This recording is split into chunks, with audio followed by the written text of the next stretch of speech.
Thank you, Danica. And then we can start with calling this meeting to order at 7:01. Can we start off with the roll call, Danica? Absolutely. So we definitely can. If everyone can see my screen, just give me a quick thumbs up. Fabulous. I love when things go well. As we mentioned earlier, we won't have a quorum today. So Chair Wendy is going to be absent. So will Commissioners Remtekar, Kelly, Allen, and Jolly. So I'm going to begin our roll call with the people who are here, beginning with Vice Chair Magana. Present. Thank you. Commissioner Malillo. Here, and I just realized that I wasn't muted. I wasn't talking, but I wasn't muted all this past time, so apologies. That's okay. Commissioner Ramos. I'm here. Thank you. Great. Commissioner Mendoza. Present. Thank you. Commissioner Zisser. Present. Thank you. Commissioner Thorson. Here. Fantastic. Thank you. No quorum, but we can keep going. Thank you. Thank you. And yes, because of no quorum, we'll go to the call of orders to the day. Sorry, I'm pulling up my agenda right here as well to make sure I have it in front of me. All right. For the call to orders and orders of the day, we already started our meeting off. So what we'll do now is move on to our consent calendar. The issue though with our consent calendars, just so that we are on the same page, just because we don't have quorum right now, we will have to move some of the items that we have to our next agenda for our October 20th meeting for approval. With that being said, any discussion, if any discussion on the items that we have here on our consent calendar, minus the moving of the other items to our October meeting? If there's no discussion, I would like to call for a motion to approve our consent calendar with items from the August 18, 2021 meeting minutes to be moved to our October 20th, 2021 agenda. Can I have a motion? So moved. Thank you, Commissioner Malillo. Can I have a second? I'll second Commissioner Zisser. Thank you, Commissioner Zisser. Any discussion on our consent calendar that we have here? Seeing none, take a vote. All So those in favor? Oh, we can't really vote because we don't have a quorum. correct. So, but what it shows me is that everyone present is in agreement to move the approval of our August 18th minutes from today and just have those added to our consent calendar for October 20th. Of course, since we can't vote on them today, they'll just sort of roll over into the next month. And when a quorum is present, we can make sure that we include those in our approval voting at that time. And just a point of order, do we still need to approve our discussion items for today? Am I understanding that incorrectly? So We'll take the discussion items as they're presented on the agenda unless there's a request to change things. Usually this item is used to add things. And since we can't take action to add, we could take feedback on removing items, but otherwise we would move forward without a vote upon feedback of the commission. Thank you for that. Any feedback before we move on to the public record?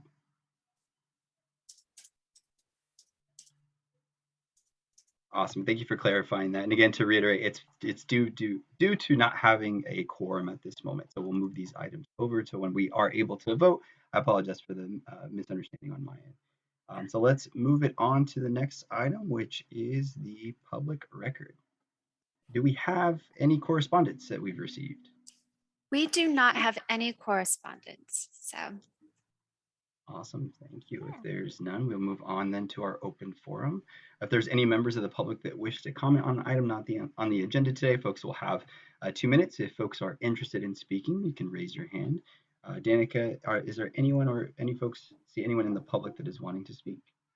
So we do have a member of the public with their hand raised, and Mr. Paul Soto has his hand raised. Wonderful. Paul, Thank you. Thank you. Good evening. My name is Paul Soto from the Horseshoe. First of all, I'd like to thank Commissioner Zisser for his contribution to the conversation regarding the city manager's letter. I appreciate it. I quoted you within the context of the conversation. And so I just want to thank you for your contribution. Secondly, on the 28th of September, the council is going to formally apologize to Chinese immigrants for obviously the Chinese Exclusionary Act, the type of treatment and that the Chinese community experienced here. I'm asking if there is somebody from this committee that can please inform the council about the history that is centered here in San Jose. Peter Burnett, Judge Lawrence Archer, and Leland Stanford are all three co-authors and architects of the Chinese Exclusionary Act of 1882. You know, and Leland Stanford, the property of Stanford itself, everything having to do with Stanford, was acquired and procured via those policies. And so really Stanford University it's tainted. It's blood money. It's blood money that instituted and created that institution, which Stanford now today is the largest private landowner in the county. That is significant. That is very significant. And so there was also 5 Chinatowns here in San Jose, and all of them were burnt down. One of them was right there in my body. It was right there in the Horseshoe, right there on Vine Street. And so I don't want to see the city botch this, because our education system in California has failed us. San Jose Unified School District failed us because we were never told the truth. And so I'm hoping that I can get your cooperation. Somebody here, I don't know if this is like your role, but since you are libraries and education, I hope that you could really, really assist and inform the council on what the true actual history and how it's grounded right here in San Jose. Thank you. Thank you, Mr. Soto. We appreciate you taking the time to speak to us and taking, giving us opportunity to provide your perspective. Danica Ann, do we have any other folks in the community? So I don't see any additional hand raised. And so a Mr. Jeff B. or a Miss Alyssa Diaz, if you have anything that you would like to say, please raise your hand and we would love to call on you. So I'll hold a few more seconds, and just a reminder for folks that speaking is limited to 2 minutes. You may hear my little one in the background. I apologize. All right. Awesome. Seeing none, then we can move on to our introduction to our discussion items. So if we can, thank you. Our first item that we will be discussing is A, that we can see here. It's our, excuse me. Oh my goodness, I need some water, excuse me. It's to identify our commissioners to serve on ad hoc committees. I want to remind folks again, though, that we can't necessarily fully vote on this. So we can have some volunteers and folks that may be interested. Is that correct? Correct, Ann? I want to make sure I'm saying the correct things and not straying us in the wrong direction. Yes. Wonderful. Our approach to this item, because we cannot vote, is to take a list of volunteers, and then we will inform other commissioners who are absent of their opportunity to serve on both of these bodies. The commission doesn't actually have to take a formal vote to approve because there are no limits to the seats on this ad hoc. We'll just take volunteers. Awesome, thank you. So we'll review the bond and audit questions ad hoc committee, as well as the internet filtering committee. And then the other items that we have on here are informational items, our education and digital literacy strategy annual report, and our digital literacy and public technology initiatives presentation. But what we'll do now is go over to our next slide to talk about identifying commissioners to serve on our ad hoc committees. And we'll start off, I think, is Andrea's leading us today for this? We're providing just like a verbal brief introduction on the ad hoc committee to review this. Is that correct? I think Andrea, Maestre. Thank you, Andrea. I'm not sure. Hi, yes, I'm here. Sorry, was there a question? Sorry, did you want to introduce the ad hoc committee for the bond and audit questions so that folks know what they're signing up for? Yeah, so annually, we have the annual ad hoc committees that we put together. And so it is to review the bond audit questions. So every year, the external auditor completes a audit of our library bond, basically the projects that were completed throughout the year and the use of the funds, and makes a determination on whether the funds were used appropriately or not. And so the types of activities that we're expecting from a committee member is to basically come up with any specific questions or any specific areas of focus. And then what will happen is when the audit is released, the draft audit will be reviewed by our ad hoc committee. And then you can also at that time have additional questions and comments that you might want to have addressed. And at the actual meeting that occurs, our city auditor, as well as our city auditor, will be there to answer all the questions. And so it's a good opportunity to learn about the use of the funds, to learn about the types of projects we're financing, as well as kind of the amount of bond funds we have remaining. I'll just wrap up by mentioning that, in the past, this body does convene as both the Bond Oversight Committee and the Library Parcel Tax Oversight Committee in a future month. And one of the things we found is that some commissioners are really interested in getting more sort of deeply involved in understanding both audits and the process. And it helps us to be able to formulate questions for our auditor as well in advance of that hearing that happens. So this is an opportunity, if this is one of those areas that you're super interested in, to volunteer, and then our staff will work with you over the next month.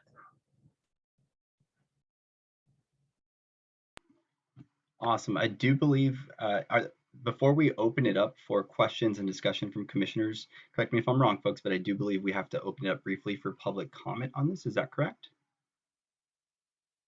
So I'll hold a couple. Sorry, Jill, go ahead. I was just wondering, should we do both sections and then do public comment on the? Yeah, actually, okay. Thank you. If we can have, I believe it's Jean's going to be talking to us about our review internet filtering. Yeah, and I'll just introduce Jean as she gets started. This is a topic that has a long history with both the library and the city of San Jose.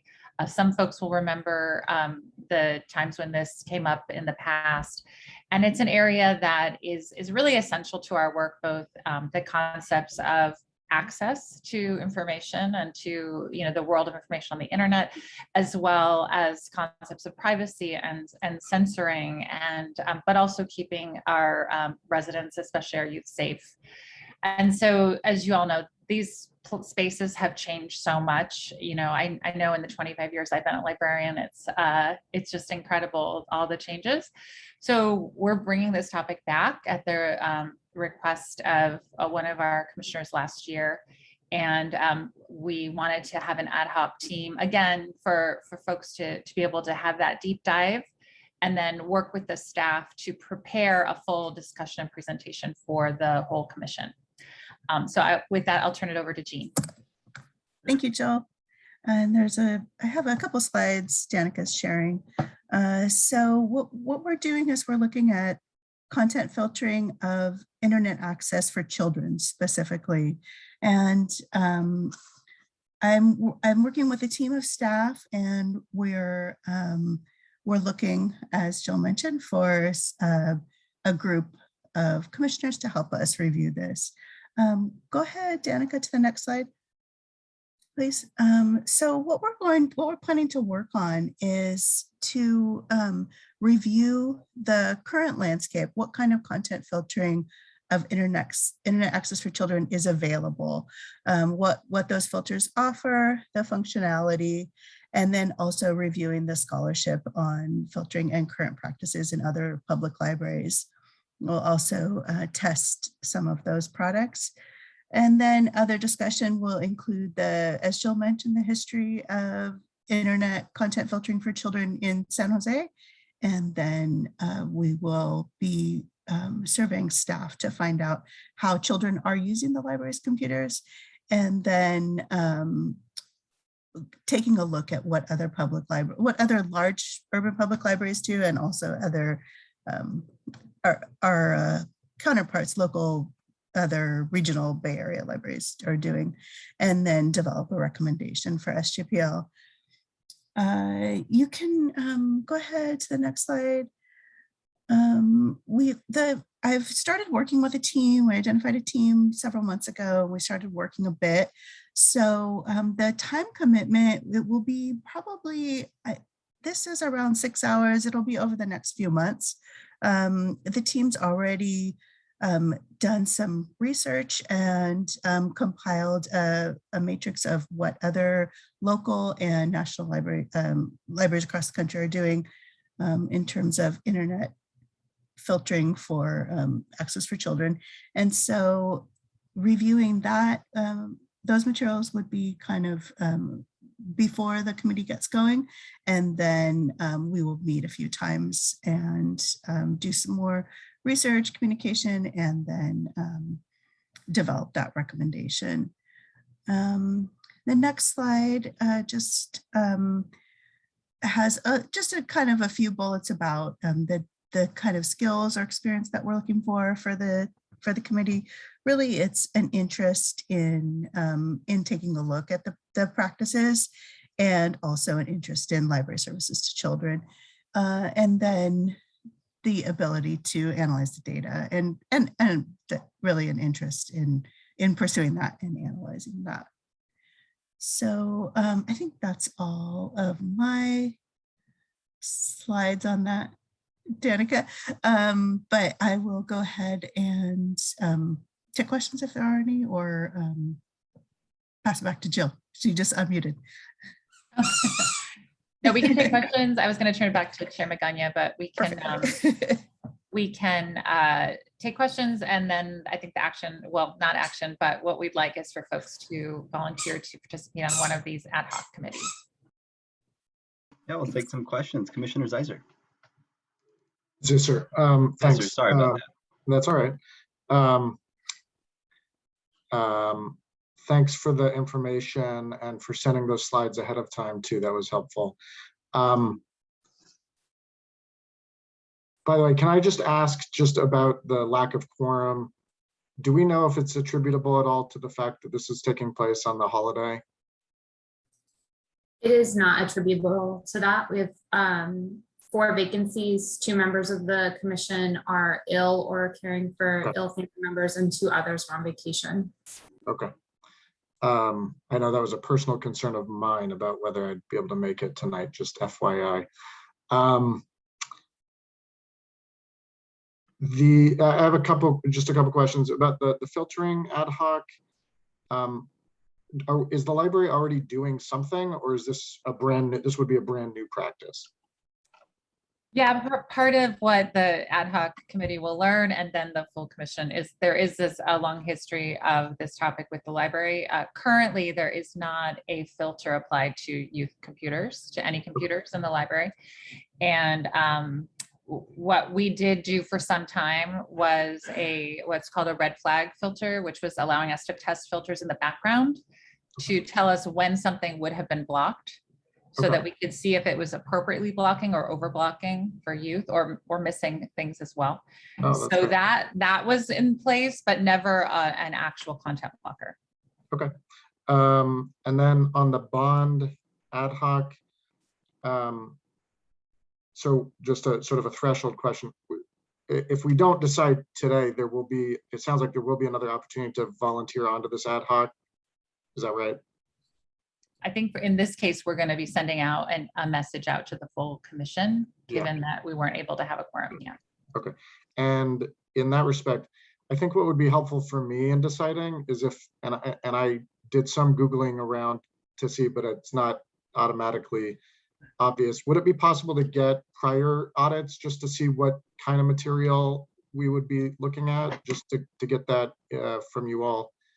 Because I don't really have an idea of what that information actually looks like, and it would help me. Yes, Commissioner, we have those reports on our website. We will send the link to those out when we do a broader recruitment for the other members that are not available tonight. That would be great, thank you. And do you have, as with the filtering one, do you have an idea of the time commitment on the bond ad hoc? Last year, we met about 3 times, and each meeting was about an hour. And so I would say that was sufficient. And some review ahead of. And you're Yeah. exactly. Okay. That's all my questions. Thanks. Appreciate it. Thank you. And sorry again for incorrectly stating your name. It's Apologize. okay. It really is okay. I just figured since we're new to each other, I may as well let you No, know sooner as- rather than later. As someone who has his name not properly said it many Yeah. times, I want to make sure we say it properly. I bet people miss the Enye all the time, right? Yes, yes. Yeah. Other folks, other questions before we open it up for interest? 'Cause I know we will have a lot, right, folks? Other questions?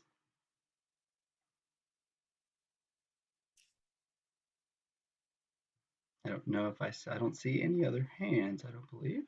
We do have a hand raised by Mr. Soto. And correct me if I'm wrong, is there a time limit to this public comment portion?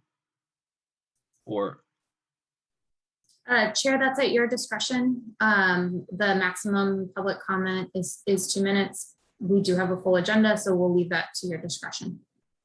okay. Mr. Soto, just because we do have a full agenda, we have 2 hefty items that are coming up. I think if we can keep it to 1 minute, that would be great. So yeah, you will have 1 minute, Mr. Soto.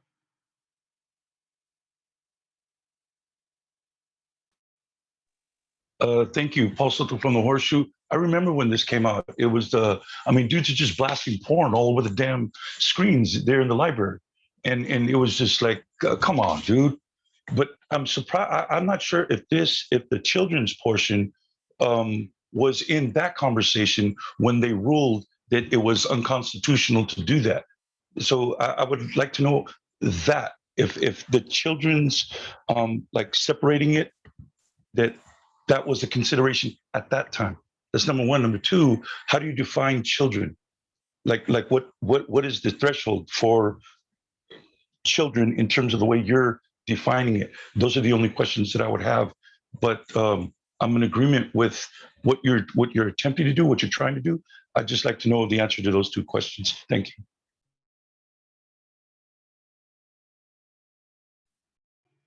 Are there other public comments at this moment? And correct me if I'm wrong. I want to make sure we're following the right policy. Are we able to respond to public comment questions in this portion? I know that there are some limitations. I want to make sure we're following the proper protocols. The best practice is to not respond to questions for public comment because they're not agendized for discussion. But as Jill mentioned, we are bringing this forward as a full report. So we can certainly address Mr. Soto's questions in that report. Those were already going to be topics that we would be reporting out back to the commission. Awesome. Thank you. Thank you for that. All right. So let's move on to interest unless there's other folks that are in the public that have public comment, we'll move on to interest from commissioners. I think that what would make sense is just to start off with one item at a time. So we can start off with the Bond and Audit Committee. Do we have any interest from any commissioners who are interested in volunteering for the Ad Hoc Committee? And if you are interested, go ahead and unmute and just let us know. So I would just say, as I said, I would want to get some more information. I had one other question actually that occurred to me that's relevant to this. Do we have a full list of other ad hocs that are sort of in the works or anticipated? Great question. Yeah, that's a good question. By their nature, they sort of come up when we have a topic. And so we've had ad hoc committees for each of the quality standards development processes, which is now up to 5, but the 4 of them have completed their work. There's one that's just getting launched for the equity, diversity, and inclusion quality standards. And now, and so we have these 2, but to answer your question, I don't know that we have another one planned. Do we, Anne? We do. Next month, we will have the budget ad hoc committee Oh, that we will okay. recruit for, but that will, well, not next month, I think November. I don't know what month it is this year. It's going by too fast. But that will be the other standing ad hoc committee that this commission manages. Thank you. Thank you for the question. Interest. Do we have folks that are interested in the bond and audit ad hoc committee? I will volunteer myself. That's something that I've done before and excited to do. Who else would like to join? And again, we can, I believe we will have to officially vote on this in our next meeting. So if folks need some time, totally understand as well. But at the same time, love for folks to join. Jill, were you going to say something? I was going to say that as well, that we can, you know, if folks aren't ready yet, we can do it over the email. So we don't have to wait for people to volunteer at this time. I'll open it up for a little more space. I'll open it up also for the Internet Filtering Committee. Any interest in either or, and as Jill stated, if not, we'll get some time to come back to it as well. Is that 2 folks interested? 3, all right. I'm taking a hand raise as an indication of interest. Danica, are we documenting these folks? Sorry, So I'm I think over my here. question for each of you that has your hand raised, Hillary, Aaron, and Patricia, is your interest for internet filtering or bond and audit? I think we all put our hands up for the filtering. Good. If I'm not mistaken. Commissioner Mendoza, yeah, I'm confirming for internet filtering. Got it. Thank you for confirming. And I do just want to say as a quick discussion point, couple of the points that were brought up in public comments, I think really hit the exactly the tension that I anticipate will be at issue. And as a constitutional lawyer concerned with civil liberties, but also as a parent of 2 young children, I'm very excited about this topic, and will be interested to see what all the staff have already learned. I'm very eager to see how we can address the problem without overreaching.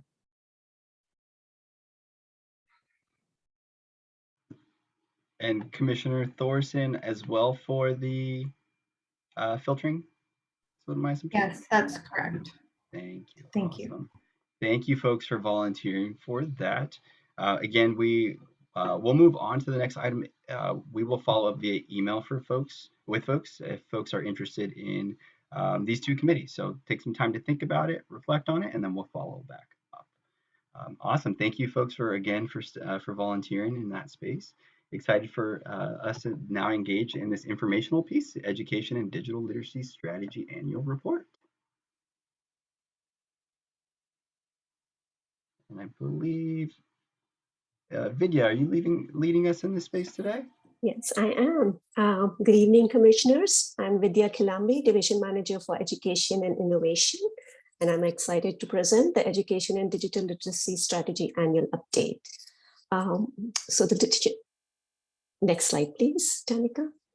The Education and Digital Literacy Strategy, or the EDL, was approved by City Council in May 2018 and is organized into the following strategic action areas of early education, programs and services for children 0 to 5 and their families, expanded learning that happens outside of the school day, college and career readiness, digital literacy, and policy and governance. Once the EDL strategy was approved by Council, staff approached the work of the EDL strategy by prioritizing the values of equity of access to quality educational experiences for all children of San Jose, including actively removing barriers, the opportunity to experience a wide variety of educational options, quality of program offerings illustrated by establishing standards for student learning and assessing program efficacy, and accountability to our youth and their families is the primary consideration for assessing any programmatic outcomes. Next slide, please. I'd like to introduce my colleagues, Araceli Delgado Ortiz, who's our Early Education Manager, and Laura Busso from Parks, Recreation and Neighborhood Services to present this section of the presentation. Next slide, please. Thank you, Vidya. Good evening, commissioners. Like Vidya mentioned, my name is Araceli Delgado Ortiz, and I'm the Early Education Manager for the San Jose Public Library. I am also joined by Laura Buzo, Recreation Superintendent with the Parks, Recreation, and Neighborhood Services Department. We have the pleasure tonight of sharing information on our year 2 implementation of the city's early education quality standards. SJPL and PRNS provide several programs designed to meet the needs of children ages 0 to 5 and their caregivers. From July 2020 to June 2021, the library garnered an attendance of over 6,900 unduplicated children through its virtual storytime and virtual preschool programs. And PRNS served 220 unduplicated children ages 3 to 5 through its in-person and virtual San Jose recreational preschool programs. Upon the completion of year 1 assessment and the quality improvement plans, STL and PRNS were able to use the information gathered to inform year 2 priorities based on a combination of community needs, department resources, and anticipated areas identified for growth and development. Prioritized quality standard areas for each department are noted on the slide. To ensure effective and efficient implementation, the library's approach in fiscal year 2021 included leveraging training, curriculum, and evaluation support and technical assistance from partners like First 5 and Applied Survey Research, conducting caregiver surveys to assess participating children's growth and development in early literacy and fundamental skills necessary for academic success and kindergarten readiness, prioritizing staff training and professional development in the areas of early childhood development, social and emotional needs, health and safety, and education. And finally, administering the Strengthening Family Self-Assessment to ascertain goals and priorities for year 3 implementation. PRNS in year two implementation partnered again with First 5, Applied Survey Research, and Kate Horse to implement best practices and strategies citywide in both in-person and virtual San Jose recreational preschool programming. In addition, PRNS assessed the in-person and virtual programs utilizing the Early Education Quality Standard Areas tool. The assessment of the rating was instrumental in guiding PRNS staff in developing a quality improvement plan focused on the standards. Next slide, please.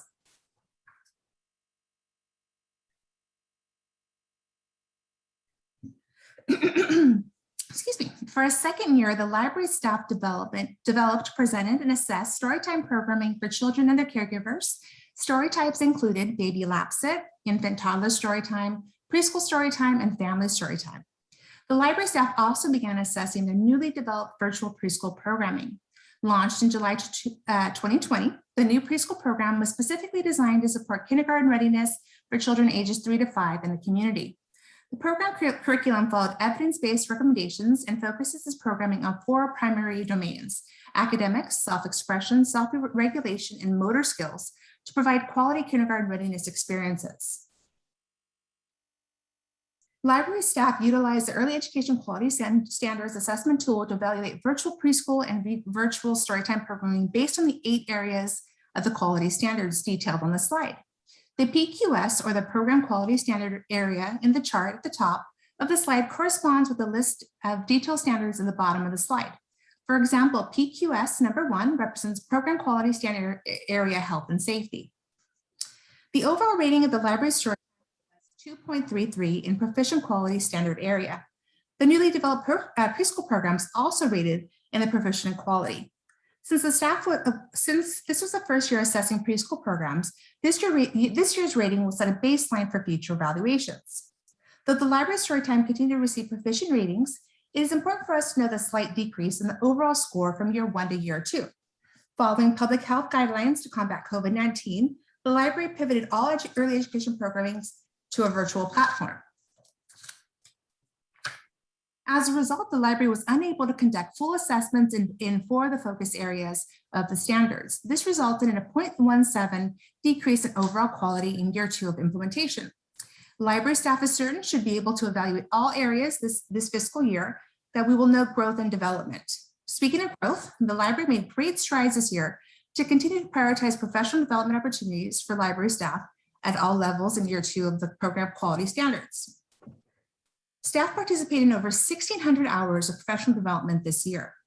The inclusion of the Strengthening Families framework also played an integral role in aiding the library's development and modification of the programming to reflect high quality standards for services and resources.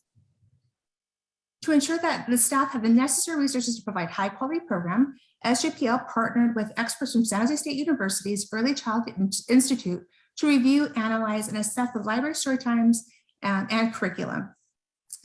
This in-depth analysis of early education quality standard number 3, curriculum and teaching practices, help determine the program strengths and identify areas for opportunity for the library as they continue to explore effectiveness and reach for virtual programs for the community.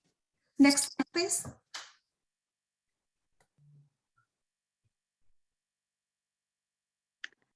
Good evening, Laura Buzo with PRNS. To meet the early education quality standards and to provide a high quality early education experience for children, as mentioned previously, PRNS conducted a phased-in approach in implementing the seeds of early literacy and evidence-based and best practice strategies throughout our San Jose Recreation Preschool program in year 1, fiscal year 1920, and in year 2, fiscal year 2021. As mentioned, this was possible with the support and partnership of First 5 Santa Clara County, who provided our staff with curriculum and professional development, applied survey research that supported us with our evaluation and assessment, and Kate Horse, the creator of Seeds, who provided us with the curriculum as well as additional professional development opportunities. As illustrated in a table, there has been gradual but significant increases in the early education quality assessment rating as a result of the implementation of Seeds. We're confident that PRNS will continue to progress in the quality continuum. The EEQS assessment rating was instrumental in guiding PRNS staff in developing the quality improvement plan focused on the standards. As the library, we also looked at all of the 8 quality standards to ensure that we were addressing them through professional development and implementation of evaluation and assessment tools, professional development, and ongoing support for our staff. Next slide. Thank you, Laura. The library is continuously seeking to modify and adapt the changing needs of the changing needs of the community while maintaining consistent levels of intentional planning for high quality services. Using a combination of information from year 2 implementation of the early education quality standards assessment results, caregiver survey data, and the strengthening family self-assessment, and the SJSU final evaluation, the library has ascertained priority areas to focus on in their year 3 implementation. They include adoption of a child abuse and neglect policy and procedures, adoption of virtual storytime standards, the addition of virtual preschool program standards, continuation of the strengthening family self-assessment tool to evaluate programs the community needs, resuming in-person programming, and continue to work with SJSU for program evaluation and growth. Now I'm going to invite Laura to share information about PRNS's implementation for year number 3. For year 3, PRNS will continue to expand evidence-based and best practices in adherence to the early education quality standards to ensure a high-quality early education and recreation program through the following: utilizing nationally recognized and evidence-based assessment tools to conduct pre- and post-assessments of children from the fall and the spring, as well as environmental learning assessments of the classroom. Provide training in classroom coaching and support for PRNS staff, as well as our recreation preschool instructors. Continue to utilize the EEQS assessment, including the development of quality improvement plans, as well as follow-up and support for our staff. Implementing a standardized curriculum, such as the Seeds of Early Literacy. Implement an evaluation framework and data management tools, which allows us the opportunity to do pre- and post assessments, as well as ongoing evaluation of our program, as well as develop and adopt policies, practices, and protocols through a racial equity lens to increase access to diverse families. Next slide.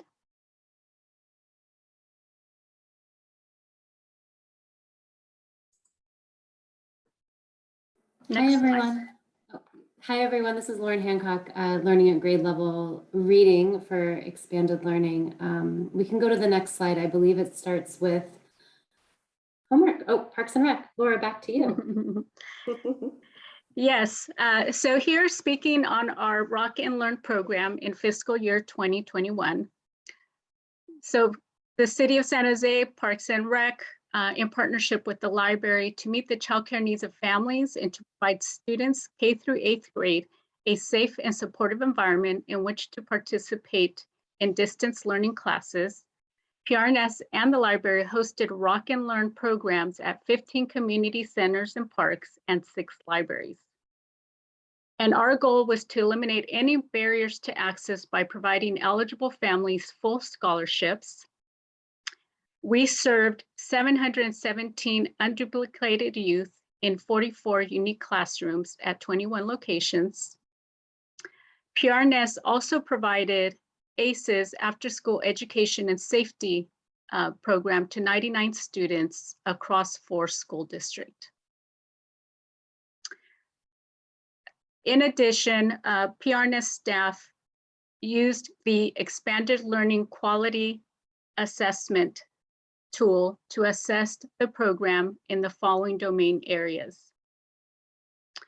We also worked closely with our program staff to develop quality improvement plans and provide additional support to staff to ensure that we continue to grow and move towards a continuum quality. Next slide.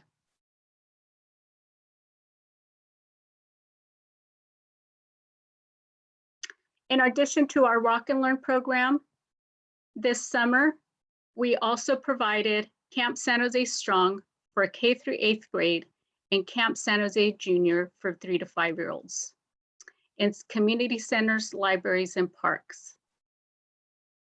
Through Camp San Jose Strong, we served 1,100 children. Through Camp San Jose Junior, we served 258. In partnership with the Housing Department, PRNS and the library was able to increase access to the programs by securing CDBG, or Community Development Block Grants, to provide partial or full scholarships for eligible families. PRNS also combined both the department scholarships and the CDBG funds to 887 eligible families, thereby serving 779 either received a PRNS and a full or partial CDBG scholarship, with 108 receiving only a PRNS scholarship. Next slide. All right, I'll go ahead and take this one. So good evening, everyone. My name is Jeff Brennan. I'm a librarian in the Youth Services Department at King Library.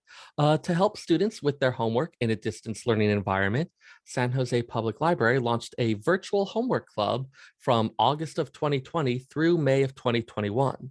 Over the course of the school year and 113 homework club sessions, over 200 volunteer coaches provided assistance for over 200 individual students from grades kindergarten through 8th grade in a variety of subjects: reading, math, social studies, science, as well as various languages. We had coaches who provided assistance for Spanish, Vietnamese, and Chinese speaking students.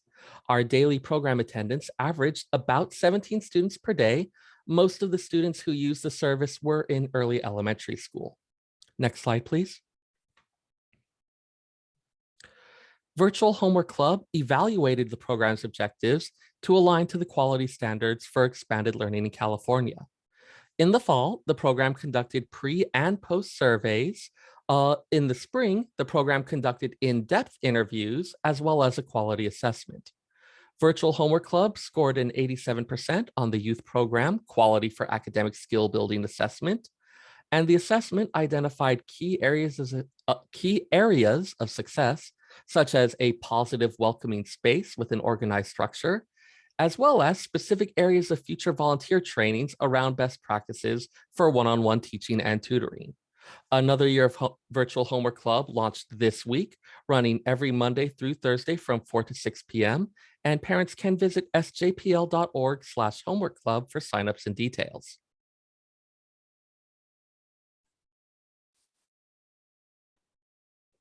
Next slide, please. Good evening, everyone. My name is Amanda Adi. I am a literacy program specialist with the Expanded Learning Unit, and I'm pleased to share a little bit about the SJ Learns grant program with you this evening. So in fiscal year 2020-21, SJ Learns served 930 students across 5 school districts: Allen Rock Union, Campbell Unified, Franklin McKinley, Luther Burbank, Mount Pleasant Elementary. That's all 5. So grantees were offered enhanced flexibility for use of grant funds within this fiscal year to support students in the context of distance learning. In summer 2020, 3 of these districts provided virtual learning with grant funds. And during the academic year, as all districts were engaged in distance learning, programs demonstrated tremendous flexibility as they adapted their services to meet student needs. 4 of the 5 districts supported in-person learning pods for a small number of the most vulnerable students. In addition, 3 districts offered virtual after-school programming for students at home. A full evaluation report will be completed by our partners at Social Policy Research Associates later this fall, and we'll be excited to share more details. For the SJ Learns Community of Practice,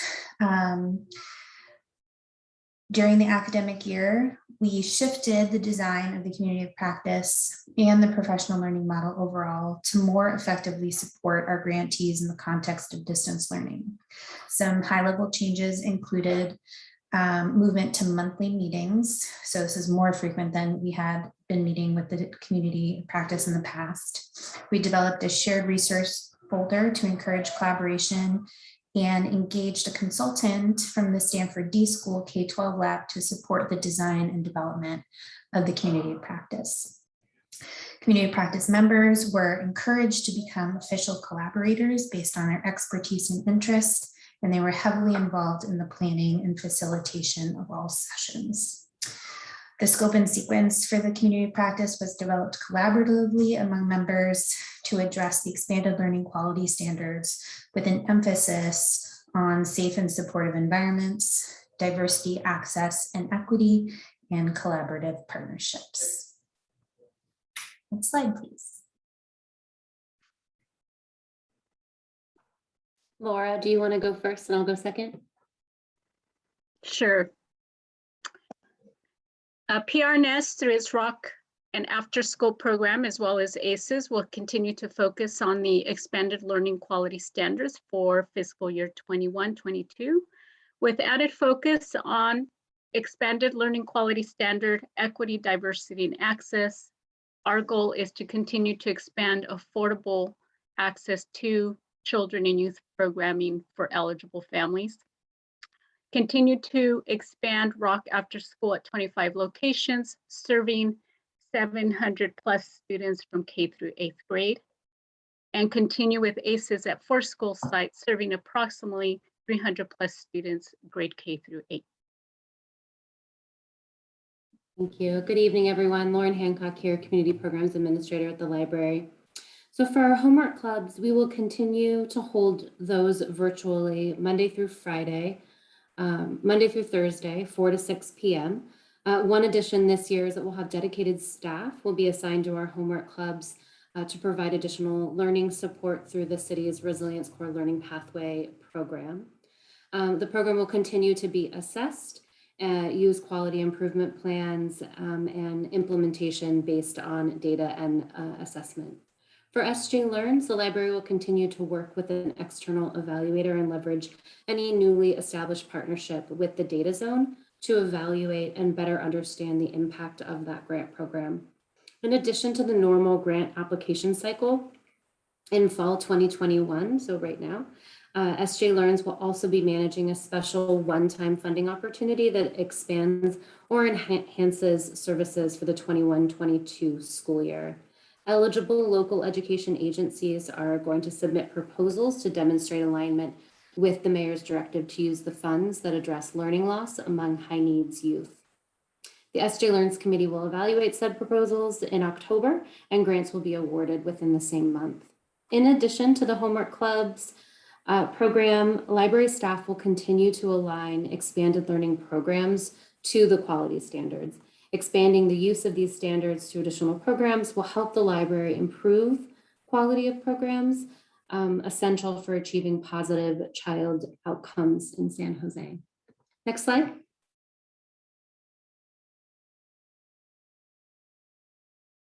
Adrian. Thank you very much. My name is Adrian McBride. I'm a community programs administrator with Partners in Reading, and I'm here with Ebony Harris to go over pathways to post-academic success. Next slide, please. Thank you, Adrian. Can everybody hear me okay? All right. Yes. Oh, thank you. So my name is Ebony Harris, and I am a librarian 2 in Teen HQ, which is inside of the Martin Luther King Jr. Branch Library. The library strives to provide a continuum of education and continuum of college and career readiness programs to youth and adults. Students throughout the city may participate in programs like SJ Aspires, or in their local library branches, Teens Reach programs, which provides volunteer, community engagement, and leadership opportunities to students. Furthermore, middle school and high school aged youth can visit Teen HQ at the Dr. Martin Luther King Jr. Library to access resources, equipment, and programs such as computers, the Makerspace, the Gamer Lounge, and recording studio. The College and Career Readiness Quality Standards adopted by the City Council in December of 2020 were developed by an ad hoc committee of college and career leaders from a variety of secondary schools, post-secondary schools, and nonprofit or government organizations that support college and career readiness. The library will pilot the implementation of these standards through the San Jose Aspires or SJ Aspires program in 2021, with a larger application to other college and career readiness programs to follow after the initial implementation. The library now also oversees the city's Youth Commission, the official youth advisory group to the mayor and city council. 11 youth commissioners develop policy recommendations concerning youth and support youth who serve their community through civic engagement and participation. This year, the library pivoted its volunteer opportunities for teens to the virtual space. As of July 2021, nearly 200 teens volunteered an average of 379 hours per month as online book reviewers and short story writers, and as participants of the library leadership program Teens Reach. And by learning more about social action and civic engagement with the San Jose communities with SJ Engage. All of these opportunities allow teens to earn volunteer credit in a virtual setting. Career Online High School provides an online high school diploma and career certificate to adult learners. This fiscal year, 22 scholarships have been awarded, with currently 24 graduates. There have been 121 lifetime graduates from the program since 2016. The Working Scholars pilot provides an online bachelor's degree to graduates of the Career Online High School. There are 6 initial students, 4 active students, and 2 students who are on track to complete the first part in 2021 and graduate in 2022. Next slide, please. Thanks, Ebony. So this slide goes over some of the accomplishments for the San Jose Aspires program over this last fiscal year. A couple things to point out is we now formally have Scholar Dollar savings accounts in partnership with Citibank. So these are accounts that hold the funds for the students until they graduate and enroll in a post-secondary school, after which point we distribute the funds to the students to use for educational related expenses. And then we are currently working with Stanford University's Gardner Center to evaluate the program and do surveys with the students, and the evaluation will take place over the next 3 years. As far as metrics for the last year, we've had over 685 students enroll. We're going to bring that number to over 1,000 for this coming fiscal year. The $170,000 claimed in financial awards is actually over 210,000 now after getting some awards turned in this summer. And the demographics for the program are broken down as you see, and we also get demographics from the schools as well. So we will see those numbers change over time. Next slide, please. And then for the work plan for college and career readiness, so we have finalized, we're in the process of finalizing the college and career readiness logic model and developing programmatic metrics for the programs in the logic model. And again, that is not just for library programs, but that's programs throughout the city. We have developed a program assessment tool that's in alignment with the college and career readiness quality standards. And this pilot tool, or this assessment tool, will be piloted, as Ebony mentioned, using the San Jose Aspires program. And then we are expanding outreach for Career Online High School, the integration of the Youth Commission to Teen HQ's ongoing operations, and the revision to the assessment tool after the pilot, and then the expansion of the assessment tool into other library, college, and career readiness programs. Next slide, please. All right, that's me. Good evening, commissioners. My name is Samantha Kramer. I'm the Education and Programming Services Manager here at SJPL. I will be joined tonight by my colleague, Carla Alvarez, to speak on our efforts in the area of digital literacy, specifically around the digital literacy quality standards implementation, the Coding 5K challenge, and the digital literacy classes. Next slide, please. So in order to establish a baseline among participating city digital literacy programs and to better track the progress of these programs towards an advanced digital literacy quality standard rating, the library had prioritized the creation of an assessment tool based upon the previously approved digital literacy quality standards. This assessment tool was also approved by council in March of this year. In June of 2021, SJPL began to roll out the training and implementation to a cohort of SJPL and PRNS staff currently engaged in hosting digital literacy related programming. This cohort included Family Learning Center coordinators, Coding 5K challenge leaders, and PRNS staff engaged in the Digital Inclusion Fund grant program. The Digital Literacy Quality Standards Assessment Tool was used by this cohort to assess the quality of a recent program. In this case, we chose specifically a Coding 5K summer program or one of our Zoom-based digital literacy courses for adults. Participants in the cohort rated their program on each of the 8 quality standard focus areas, and each focus area was assigned a numerical value. An overall average score was assigned out of a possible 3 points at the end of the assessment to represent where the program stands as a whole. The Coding 5K summer program scored well in the areas of skill building, learning environment, and curriculum and teaching practices, while the digital literacy classes scored well in the areas of technology and access, privacy and security, and staffing. Overall, the Coding Camp summer program scored an average of 1.8 out of a possible 3, and the digital literacy classes scored an average of 2 out of a possible 3. So both of these programs are either in the upper beginning or emerging sections, which is about on track for what we would expect for a first assessment, and leaving plenty of space for both programs to create a quality improvement plan and increase scores in focus areas they have identified as needing improvement. Moving forward, this cohort will rate their programs again in late fall of 2021 to measure their improvement from the summer assessment. In early 2022, an expanded cohort with additional SJPL and PRNS staff will meet to assess digital literacy programs and create a second quality improvement plan. The progress of this expanded cohort will then be measured again in spring of 2022 to assess the program made as outlined in the improvement plans and give us a final score for the fiscal year. Next slide. And now to talk about our Coding 5K challenge. I think I've said this spiel before, but we have some new commissioners, so I will give it again. Whether a child's future includes a career in computer science or not, Coding experiences expose students to new learning opportunities and build skills that reinforce academic success.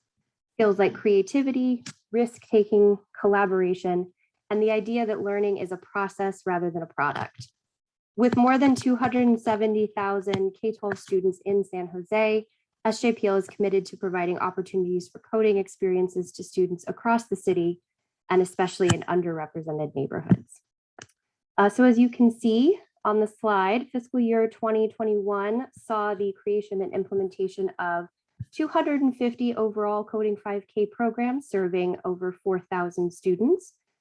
We expanded our virtual summer camp series to 8 week-long camps with over 320 participants. We also hosted 8 3-day Apple boot camps serving 286 students. And for the first time ever, a majority of our students identified as girls or young women, which was an exciting statistic for us. And 70% of all students surveyed said that they were excited to learn more about computer science, robotics, and coding in the future. Other program highlights from fiscal year 2021 include a continuation of the Apple program, which brought additional devices, workshops, and boot camps to serve to students across the city, check out robotics classes, an expansion of the summer camp series to include asynchronous learning to meet the overwhelming demand for summer camps in San Jose, and a new summer camp focus that included topics such as speech and debate, college readiness and coding, coding and storytelling, and math and coding. Next slide. And now I will turn it over to my colleague, Carla, and she will talk us through the digital literacy workshop. Good evening, commissioners. My name is Carla Alvarez, Community Programs Administrator for Equity and Inclusion Services. A key aspect of our work within digital literacy this year was the implementation of the digital literacy classes through the grant received from the city's Digital Inclusion Fund. The library adapted curriculum from the California Emerging Technology Fund into the Articulate Online Learning Management System in order to administer the digital literacy classes. The workshops were made available in 2 modalities, either through a Zoom class or synchronous, or through a Learn As You Go asynchronous system. The curriculum is divided into 4 main sections outlined in the right-hand side of the slide, moving learners through the basics of internet navigation, through managing and integrating information and communication, as well as an additional section on the library's programs and services that we added as part of our work with community in their learning journeys. In November 2020, the library completed the first cohort of synchronous digital literacy learners hosted by staff in Spanish. Beginning April 2021, the library has hosted 1 class in English, Spanish, and Vietnamese each month, reaching a total of 166 learners who have completed the series through virtual Zoom sessions. Learners were able to spend time with a library staff in advance of the class in order to learn first how to connect to Zoom and other basic computer questions in order to overcome the main digital barriers before being able to connect to this class. We also reached 200 households through a loan-to-own program in partnership with CalWorks, who assisted in reaching out to qualified families in San Jose. We also had 35 device kits in circulation, which included a laptop and hotspot for checkout to take at home. And all of these devices mentioned included the digital literacy curriculum that we applied, and all learners, irrespective of the format, were provided with information about the SJ Access materials in circulation at the library, as well as information about low-cost internet plans. The library also referred program participants to the library's catalog of devices and hotspots for digital access and practice opportunities. Next slide, please.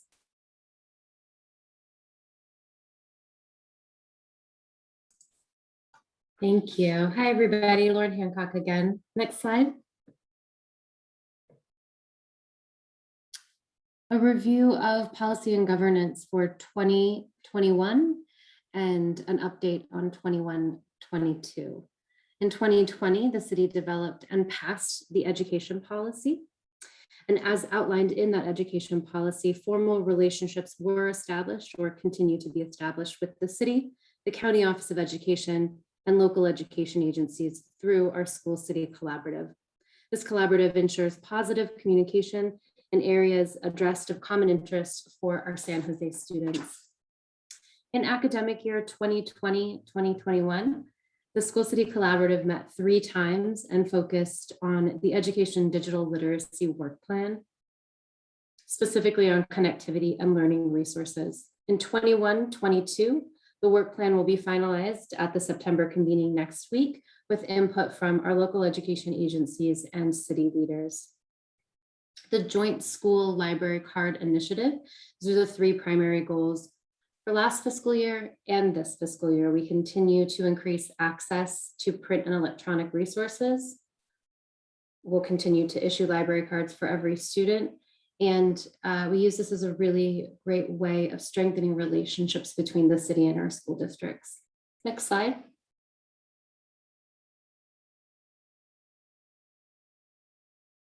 Here's a look at the partnerships from last fiscal year and the ones that are recently developed for 21-22. So new to the group is Berryessa, Campbell, and Evergreen. We're in the process right now of transferring data. Cambrian, Downtown College Prep, Franklin McKinley, Notre Dame, and Oak Grove have also came on board last year and have received new cards for the updated school year. And in November of 2020, SJPL introduced an Educator E-Card, and we've provided over 200, we've provided 205 educator cards have been issued throughout the city to increase access to library resources and further support the needs of our students. This brings our student library card numbers to just over 100,000 once Berryessa, Campbell Union, and Evergreen's cards are finalized. Next slide.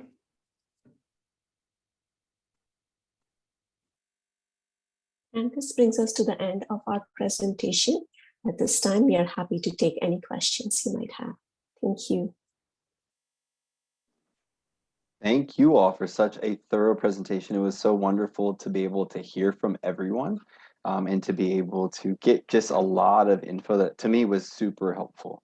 I do believe we need to open it up for public comment. Is there any public comment for this topic? Yes, we do have Mr. Paul Soto, who has raised his hand for public comment. Wonderful. Mr. Soto, you'll have 1 minute.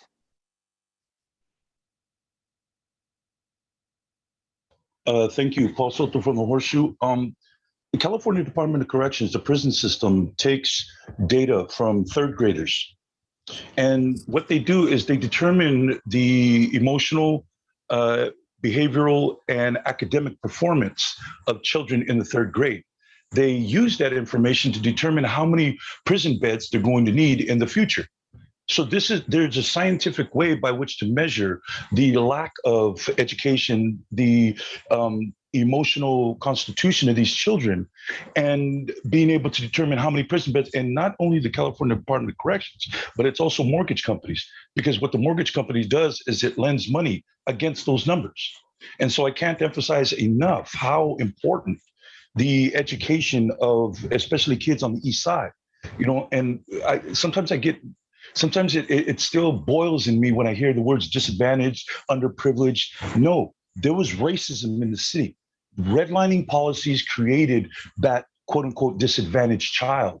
And so I think that we need to normalize the language around the racist policies that have happened over time and just really get comfortable with that, so that we can really accurately deal with what has happened on that side of town. Thank you.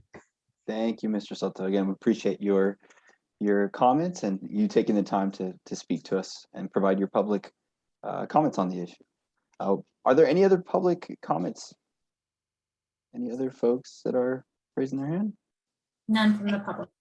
Wonderful. Now we'll open up the floor to any questions from our commissioners. Any questions from folks?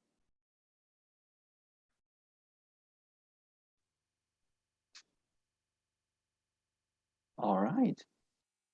Seeing none, thank you all again. There is no, it's an informational presentation, so there isn't even a vote needed for this. Seeing that we don't have any questions, we can move on to our next item, which will be a presentation on digital literacy and public technology initiatives. And I believe, Anne, you will be leading us in this, correct? Yes, so today we're going to talk about the work that we've done under our SJ Access moniker, which is an expansion and an extension of the digital literacy work that you just heard from our lovely staff about. This expands and has accelerated through the pandemic to also include infrastructure. So Danica, if you could go to the next slide, please. So we want to center ourselves in equity. The very center of all of this work is equity, and the data that starts to direct our understanding of where we need to focus our efforts. We all know that data is imperfect, and typically it's biased towards those who trust and understand the value of responding to surveys and providing that information to those who are asking for it. Nevertheless, it's important for us to use data as a starting point to ensure that our understanding of the community isn't shaped by the loudest voices alone. So our first step was to understand where in the community we see the highest needs for internet access at home and a computer at home, and we chose to focus in also on some other demographics within the community. We created this map which stratifies the need by census tract in San Jose, and this is where we begin a lot of our discussion and analysis on where we should focus investments or allocations of resources. Danica, next slide, please. This slide just recaps the work that we accomplished over the last fiscal year. We aren't going to go into detail because these were provided ahead of time and we have such a packed agenda tonight. So we'll go ahead to the next slide. Again, we won't go over this in detail, but wanted to provide the context that this data came from a voluntary survey of members of the community that have checked out a hotspot from us. So either at the checkout or checking the device back into the community or into the library, the community has an opportunity to provide us feedback and some information about how they might have used the device, where they live, et cetera, et cetera. So I just present this to you because it gives us some insight as to what those devices are being used for. We see distance learning and remote work as very high use reasons for someone to have a hotspot. Again, this is voluntary data and doesn't reflect everyone that has checked out a hotspot from the library. So again, centering the work, and then we can go to the next slide. We have never done this work alone. We could not do this work alone. So this is just a quick snapshot, appreciating the partners that helped us develop these programs as we, built the ship in some cases while we were sailing. And we're really grateful to be among them in the community. Next slide, please. So as we have moved into year 2, we really want to focus on reaching deeper into the community. And that's what we are here to ask you for feedback on today is how might we reach deeper? How might we reach populations that we haven't yet reached? And so I'll take us through a discussion for feedback on each of the 3 aspects of our program: the hotspots and computing devices, community Wi-Fi, and then affordability and digital literacy programming. We will pause after each of those sections, and I'll have 1 or 2 questions for feedback for the commission for you to provide some answers. You can do it through the chat, or we can have a quick discussion, and then we'll take public comment on the entire presentation at the end. So we can go to the next slide, Danica. Okay. So in year 2, our hotspot program remains bifurcated into our main 2 distribution channels: school distribution for student devices and library distribution for student devices and devices available to families. The city budget allocated funding for 3,200 hotspots for this academic year. Understanding that the need was greater than that, our staff, specifically Amanda Audit, who you just heard from, worked diligently to identify additional funding through the Emergency Connectivity Fund made available at the federal level. to meet the anticipated need of 6,200 hotspots for distribution through our school partners.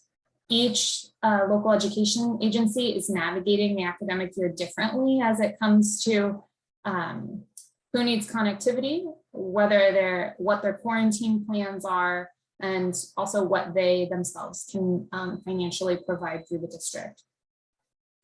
Most LEAs or local education agencies are relying partially on their own contracts for hotspots and supplementing any additional unmet need with SJ Access hotspots.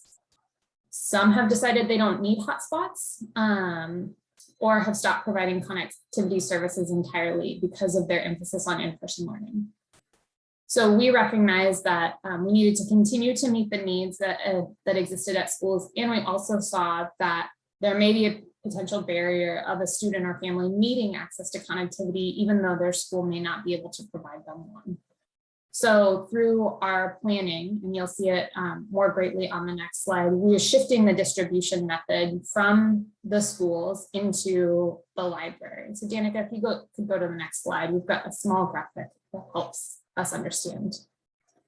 On the right side of the screen, you see two graphs. The pink, and I'm bummed out that the graphs got contorted in size. So I'm sorry you can't see the numbers. We'll get that fixed when we do the recap. The majority of our devices went out through the school last year. In this next year, well, this current academic year, the proposal is to order additional youth hotspots that will be distributed through the library branches, as well as additional Chromebooks, and increase the number of devices that are just available through the library. We'll be doing this by locating those additional devices in branches in higher need communities, lower resourced, higher need communities, and also in communities that are supporting schools who have reduced their connectivity services. We'll also be creating a list of youth-centric CBOs to promote a referral system to ensure that all youth who may need connectivity at home have access to the information about where they might get one. And we'll continue to leverage our link to the student library card. Next slide, please.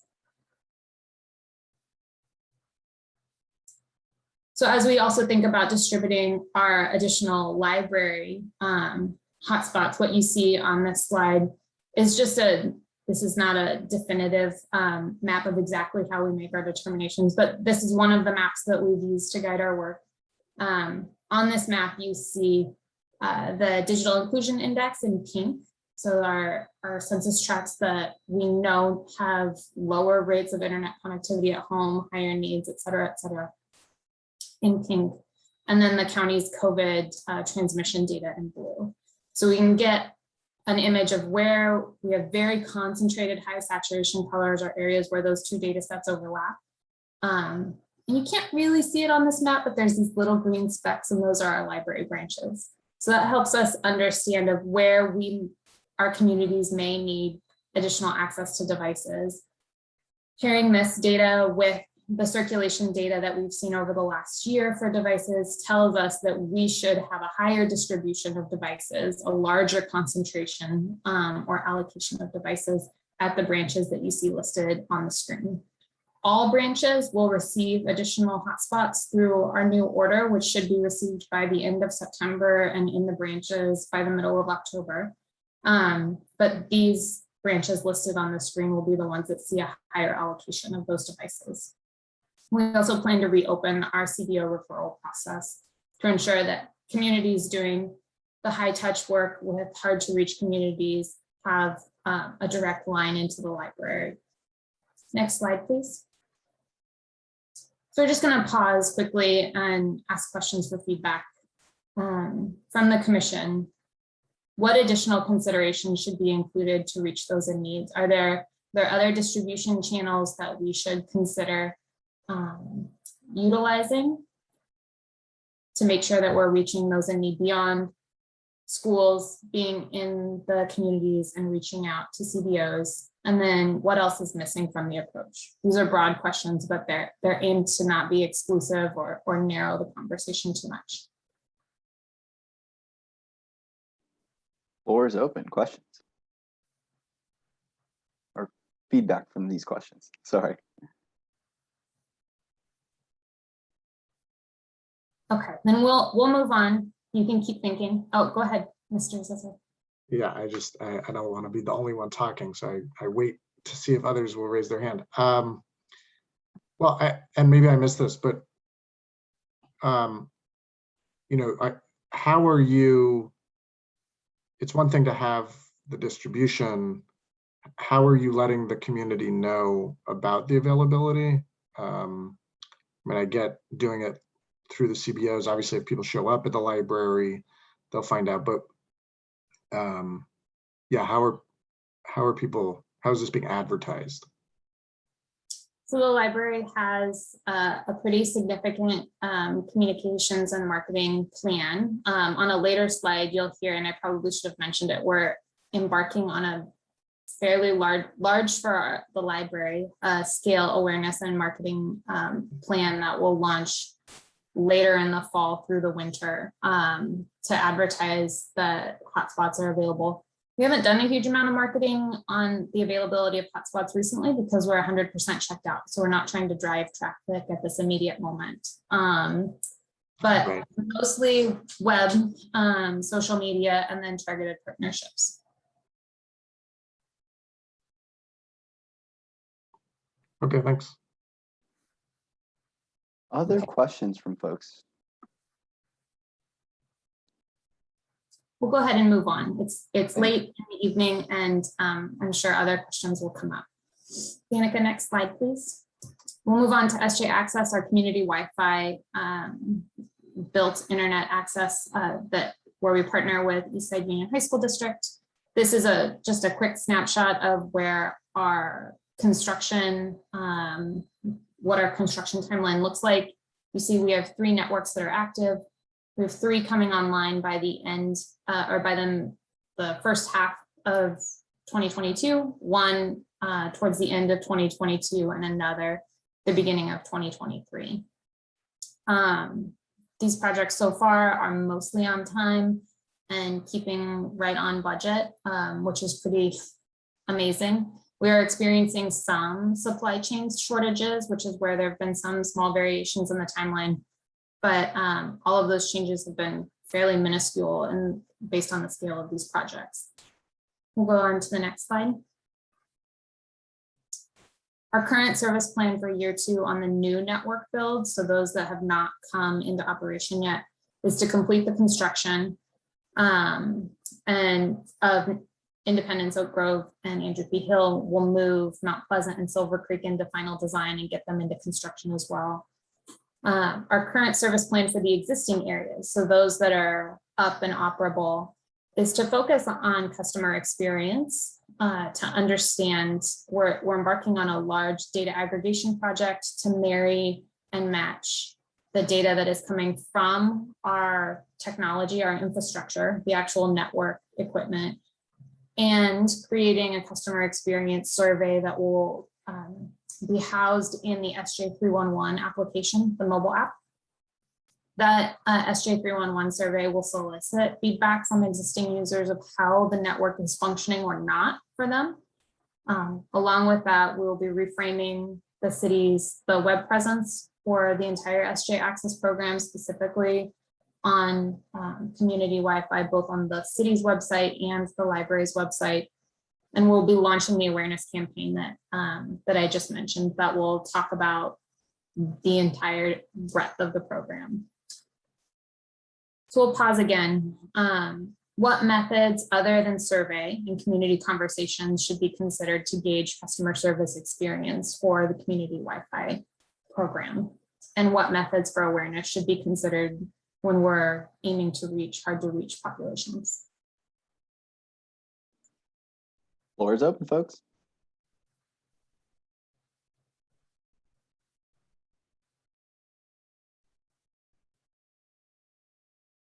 Windows. We do it city area. We do a window of opportunity. Window is almost closing. I love that. And Okay. it is shut. We'll move on to the next piece. Great. So this is actually the last slide, Danica, if you could advance one more. we're basically going to continue all of our adoption and affordability program that you learned about in the last presentation. And in addition, we will expand access to refreshed or refurbished devices that are donated through companies and community members that will be made available free of charge to library program participants for them to own. Last year, we did a very large scale laptop donation drive and have been giving out those devices. We'll continue to do that this year and also expand that. But with that, I think we'll just pause and open up for general feedback on if there are other considerations that we should have for the adoption and affordability programs or any of the other two programs for how we should really be reaching out to the community if you haven't heard it yet. Floor is open. I guess I'm just curious. I mean, this is a different conversation, and we heard last time from your race and equity team, and you guys obviously have a huge focus on it, and I am enormously appreciative of that. I guess I'm curious, about who else you've solicited this, asked these very questions to, right? So when I have no idea, right, on what the best avenues for this kind of thing are, but groups that serve underserved populations directly will have ideas, and I imagine you have spoken with those groups, but for me it's more of a process question than it is a substance question. Like maybe there are experts on this commission on these topics. One of the things that has struck me about San Jose since I moved here a few years ago is that there are Black groups and there are Latino groups and there are Asian groups that meet every single month. And they provide input to city agencies all the time, and they ask questions and they challenge the city agencies. I'm sure you're aware of these groups. But they're the ones that are going to have good ideas about how to reach those populations. So you've probably already spoken with them. But I'm always more interested in ensuring that rather than this white guy opining, whether you've gone to a diverse set of stakeholders to ask these exact same questions too. So I guess it's a question, but also I'm happy to share some of the groups that I used to meet with on the regular to get their feedback on my issues. But they have some powerhouse people at those groups that meet every month. I mean, really social services people and educators and so on and so forth. So, that's the only insight I have. Sure. Thank you. So this commission is part of the process. So you are one of dozens and dozens of groups that we are talking to about the distribution method. Not in a very rigid manner, but the library, I think in its core and in its mission and just the way that we approach the work, we're always iterating to improve. So we've had dozens of community conversations directly with members of the community. We continue to work with our CBO partners to understand what their needs are and what their residents' needs are, those that they're serving. And so rather than go through the long list of people we've talked to, I'll just say that yes, thank you for that assertion that we absolutely should be reaching out to them. I can assure that we have and will continue to. Thank you. Other pieces of feedback before we close this component out and open it up to possible public comment? One question from Commissioner Thorson. I was curious, in terms of CBOs, does that include like mutual aid organizations? I want to make sure that we have the right understanding of what you're referring to as a mutual aid organization. Do you have one that you have in mind so I can make sure that I'm Sure. So I don't know that my terminology is correct, but I'm thinking of an organization like Feed the Black in San Jose. I don't think that they have been on our list yet, but we've got many emergency services organizations that that would probably count in that mutual aid category. So we can go back and take another look. I'm happy to reach out to anybody that you would suggest as well. Okay, thank you. Do you guys keep a log of the outreach that you do? I don't know that we have a centralized log. We could put one together based on the interactions that we all have during different phases of the work. But we don't have a centralized log. No. Yeah. We did have a listing of all of the CBOs that we've worked with during year one that we partnered with, and it was more than 60 the last that I saw. And we also have a list certainly of all the school partners as well, the local education agencies. And I've noticed on the partner slide too that there's a good number of local emergency aid and CBOs on that as well. So thank you all for including that. Other questions or feedback?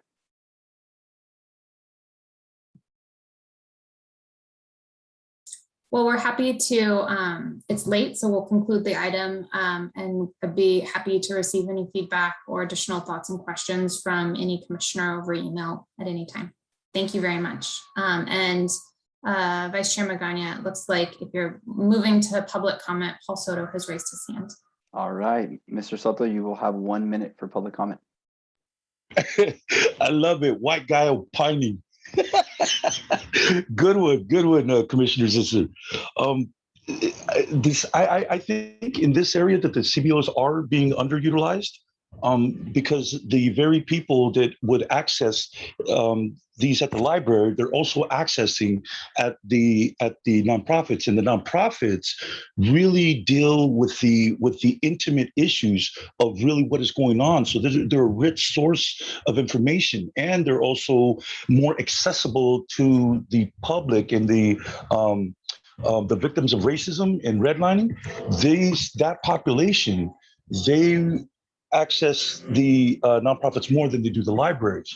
So I'm really wondering why that is not being directly utilized in terms of the distribution. That's one question I have. The other one is if there's any testing that's been done by PRNS for the baseline of how many grade levels the children are behind right now in the noted schools that you have advertised. That's another question that I have. Thank you. Thank you, Mr. Soto, for your public comment. If there's no other public comment, then we will move on to our next piece, which I believe is our council liaison report. So if I could have Mariela Garcia from Councilmember Arenas' office make some announcements. Welcome. Yes, thank you. Can you hear me? Yes. Okay, perfect. Hi, so yes, this is Mariela Garcia with Councilwoman Arenas' office. I just wanted to make sure to report back on the special joint meeting. This was between the Neighborhood Services and Education Committee and Committee of the Whole and the County of Santa Clara's Children, Seniors, and Families Committee. So the meeting was last week and it was great. It was really enlightening and productive, and you can also watch it back on the city's YouTube. Something that came out of it was a direction for the creation of an immediate child and youth action plan that really draws on some of the opportunities that were presented at the joint meeting, as well as the development of a long-range child and youth master plan. So I just wanted to thank all of those who attended. Also, Chair Wendy was one of the presenters, along with our service providers and city staff, who were able to share their expertise, and also members of the public, many of whom showed up, in full force in their advocacy for children and families. And so we're very grateful for that. And we're also looking forward to part 2 of this discussion on continued coordination of resources. And that's all for today. Thank you so much. Thank you for taking the time to join us and to provide us with an update. Again, I do want to say thanks. I know there's a lot of other things you can be doing, so we appreciate you taking the time to talk to us about what's happening at the city. So moving on, we'll move on to chair's announcements. I don't have any announcements except for saying thank you all for everything that you're doing. I know, again, the days are long, and just want to say thank you all for your service, not just for our commissioners, but our staff that are working tirelessly through a difficult pandemic that has not ended, and a lot has fallen on y'all's shoulders. So just wanted to say thank you all for everything that you do now and will continue to do. With that being said, we can move on to our next piece, which is our director's report. Thank you, Chair Magana. So as you mentioned, as we are continuing to recover from the pandemic service closure, the library in-person services and building hours are expanding. Starting on October 5th, we'll be implementing a phased approach to our hours expansion at the branches and at King Library. Branch hours are going to be expanded from 33 to 39 hours per week, and King Library will expand from 45 to 52 public access hours per week. And that is determined by our staffing capacity. As the commission knows, we have been working diligently through Andrea's team to hire up, I think it was more than 100 vacancies that we had when we were able to reopen.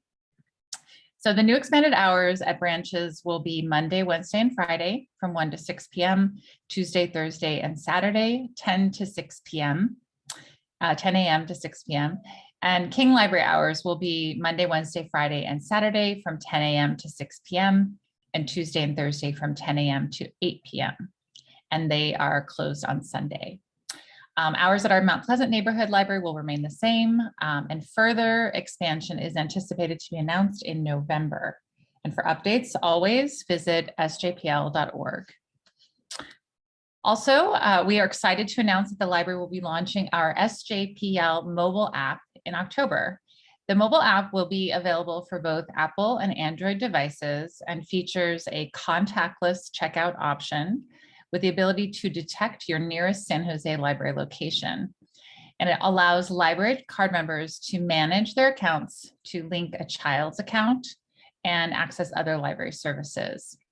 The app allows translation into a variety of languages as well.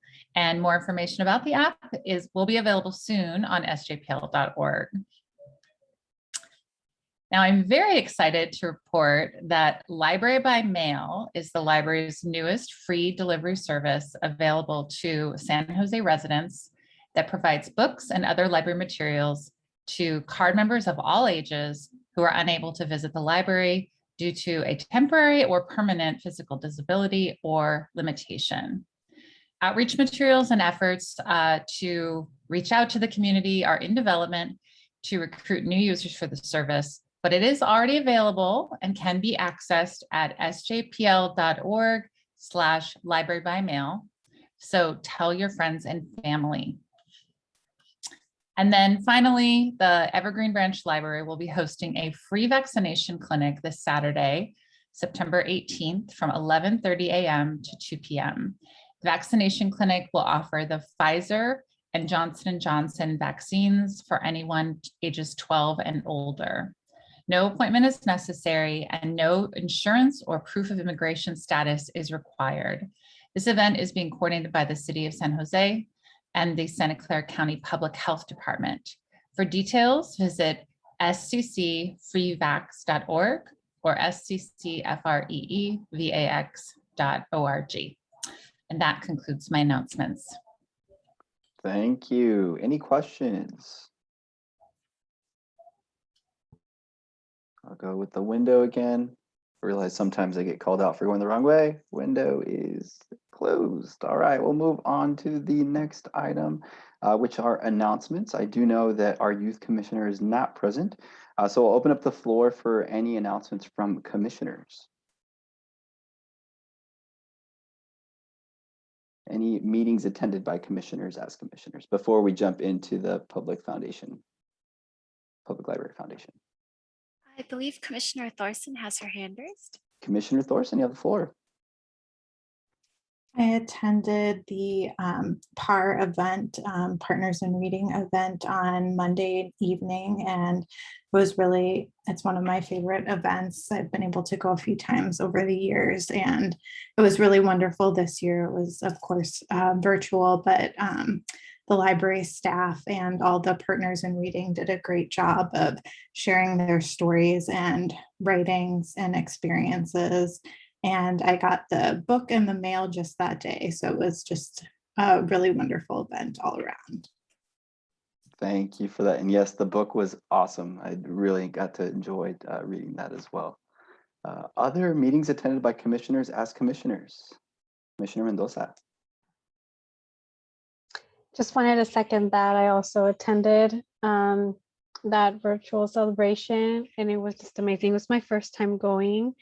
I really enjoyed the book. I sat down and read through all the stories. It was just so inspiring.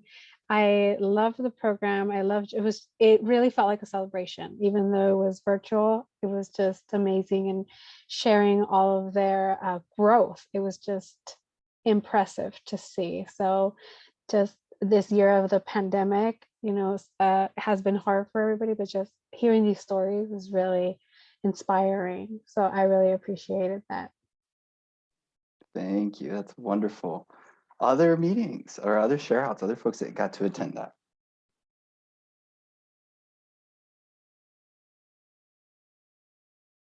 All right. We can then move on to our San Jose Public Library Foundation Board. Commissioner Thorson.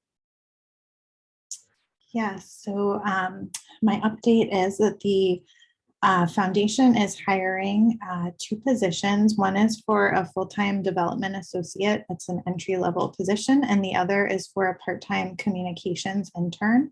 So if you know of anyone who might be interested in working for a library foundation, you can direct them to the foundation's website, sjplf.org, and the job opportunities are posted there. Also, the board met for their quarterly meeting last week on September 8th and voted to disperse $137,900 to SJPL, and that's for various programs and branch support. And the board also that day received additional training on the ways that they can fundraise and raise awareness for the foundation. And also, a really exciting development is that the Resilience Core program has almost hired and placed all 50 part-time employees, and they've been prioritizing college students who are aged 18 to 26 living in San Jose's low resource census tracts, and also those who've been impacted by the COVID-19 pandemic. And they've been putting them to work in expanded learning organizations across the city. And those include the public library, Parks and Recreation, Boys and Girls Clubs, Catholic Charities, and Bay Area Tutoring Association. So we'll likely be sharing more updates as the program proceeds. And that's it for me. Thank you, Commissioner Thorson. Any questions folks may have? All right, I don't believe I see any questions, so we can move on to our next piece, which is upcoming participation opportunities for commissioners. So if folks have any opportunities, if commissioners have any upcoming opportunities for folks to participate, this is a space to share anything out. And feel free just to unmute and share any upcoming opportunities that are coming your way.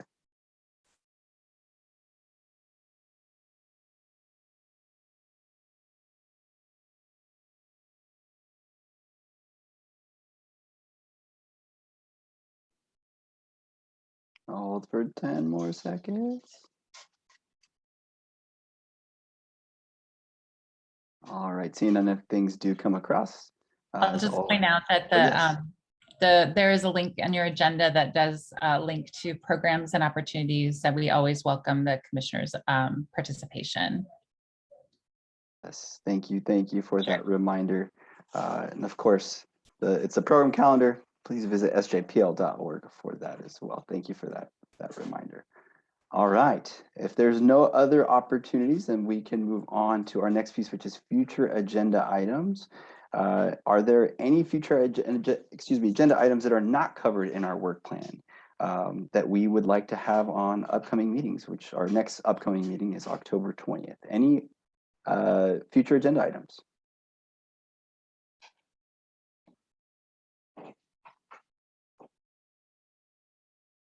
All right.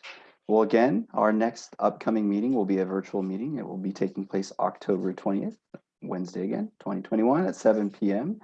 Thank you again, everyone, for your participation, for your attendance, and for your support during these difficult times. As always, wash your hands, wear your mask, keep distance, and if possible, get vaccinated. But with that being said, I believe we can move to adjournment at 8:45. Thank you, everyone. Thanks, folks. Have a wonderful evening. And thank you for the grace for my meeting. Thank you, commissioners. Thank you, staff. Great presentations tonight. Thanks, folks. Thanks for the grace as well for letting me chair today. Bye, everyone.